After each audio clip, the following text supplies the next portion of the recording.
It's 2 a.m. at night, and I was reading a book called The Coffee Can Investing, The Low Risk Road to Stupendous Wealth. सो एक दो chapter मैंने पढ़ा है, उससे मैं तो स्टॉक मार्केट में ऑलरेडी इन्वेस्टमेंट करता हूँ। तो मुझे क्या सीखने को मिला है इससे मैं बता रहा हूँ अभी कि इसमें देखो आप स्टॉक मार्केट में मूव को एक कैप्चर करना बहुत डिफ़िकल्ट है।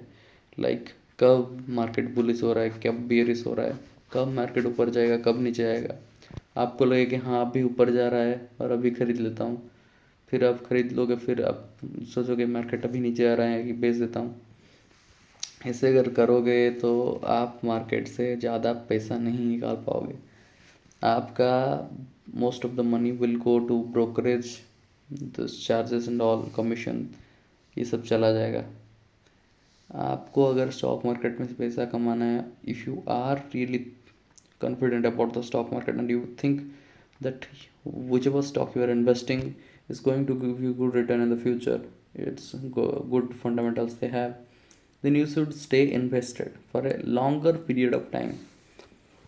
उसमें क्या होता है कि आपको स्टॉक में ब्रोकरेज नहीं देना पड़ता है। आप जब तक सेल नहीं करते हो कुछ चार्ज नहीं है। स्टॉक को होल्ड करने के लिए आपसे कुछ पैसा नहीं मांगा जाता है, ना ही कोई डीमैट अकाउंट मेंटेन करने के लिए, ना ही कोई डिपॉजिटरी आपसे चार्ज करता है, कुछ भी नहीं। तो आप स्टॉक को जब तक होल्ड कर रहे हो तब तक आपका प्रॉफिट आपके पास है। यू डोंट हैव टू पे a single rupee of tax और अ चार्ज।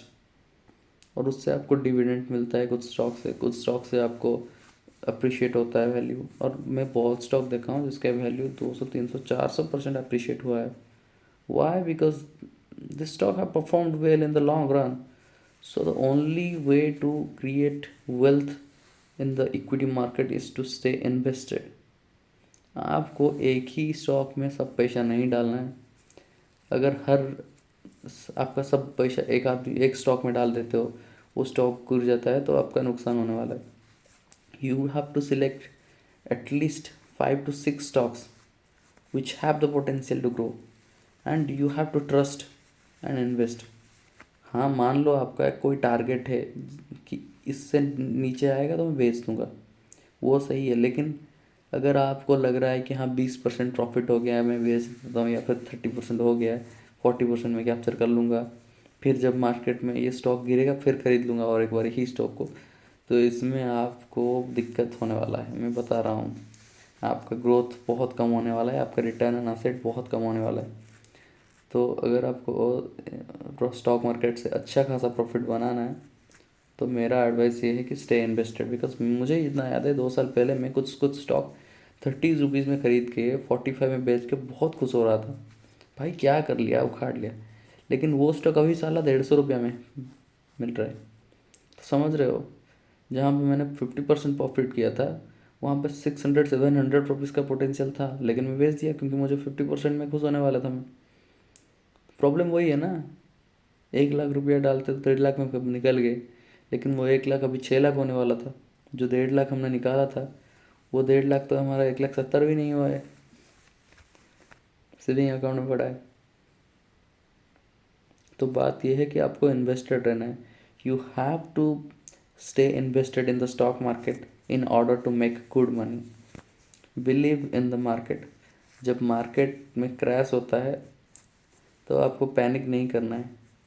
क्रैश होने के बाद मार्केट बाउंस बैक करता है, ये बात ध्यान रखना। 2008 में Indian stock market crashed by 55%। मान लीजिए एक स्टॉक 100 रुपये मिल रहा है, वो 55% क्रैश करेगा तो 45 रुपये में मिलेगा, तो आपका नेट लॉस हो गया 55। अगर आप वो 55 नहीं सोचोगे, आप सोचोगे हाँ 100 रुपये में इन्वेस्ट किया था, 55 लॉस हो गया है, ठीक है चलेगा। लेकिन अगर मैं और 100 रुपया डाल देता हूँ 45 के भाव में, और 2010 के अंदर वो 45 बाउंस बैक करके 100 के ऊपर चला गया था, और वहाँ पे आपको 55 रुपीज़ का जो 55% का नुकसान हुआ था, यहाँ पे 45 रुपया का 55 कैलकुलेट करिए, more than 100% you are getting. आप 50% तो गवा दिए थे, लेकिन अब अगर दोबारा इन्वेस्ट कर रहे हो जब मार्केट गिरा है, तब आप 100% से ज़्यादा रिटर्न निकाल सकते हो। तो मार्केट जब फल करता है उसको देख के डरिए मत, उसको एक अपॉर्चुनिटी की तरह लीजिए। निकलना है तो टाइम से निकल लीजिए, और मार्केट जब रिबाउंस कर रहा है, बाउंड ऊपर जा रहा है फिर नीचे गिर के, उसी समय अपना पैसा डालिए और बहुत अच्छा पैसा बनाइए। अदानी के केस में क्या हुआ आपने देखे होंगे। जोमेटो का अब क्या बताऊँ, अभी वोडाफोन आइडिया अभी देखे होंगे अब। तो अपॉर्चुनिटी ढूंढो, मार्केट में अपॉर्चुनिटी बहुत है, आपको मिलेगा, आपको ढूंढना है भाई। ठीक है, तो ठीक है, चलो, all the best, take care, bye bye.